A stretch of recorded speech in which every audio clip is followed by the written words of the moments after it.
Hai guys, perkenalkan nama saya Aprilia Imelda Stanggang. Saya dari kelas 10 akuntansi 1 yang ingin menjelaskan tentang dampak penjajahan Jepang bagi bangsa Indonesia dalam pendidikan.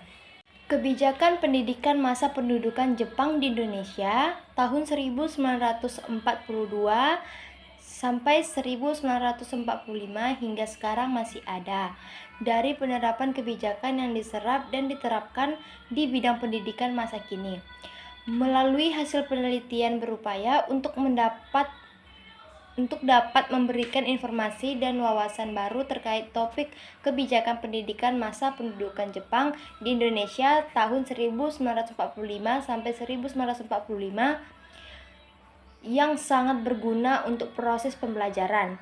Permasalahan dalam penelitian ini antara lain yang pertama, mengapa pemerintah pendudukan Jepang melakukan perubahan kebijakan pendidikan di Indonesia tahun 1942 sampai 1949?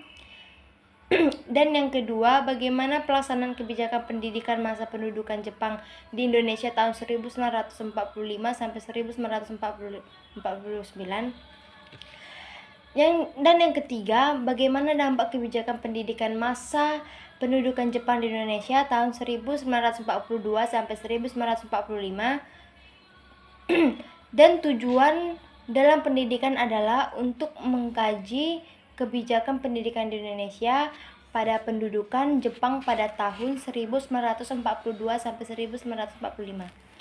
Jenjang pendidikan yang diseragamkan digunakan sehingga sekarang dampak negatif dari kebijakan pendidikan masa pendudukan Jepang adalah turunnya jumlah murid sekolah serta guru disebabkan tidak semua sekolah dibuka bagi ilmu pengetahuan untuk dapat menambah wawasan terkait topik penelitian.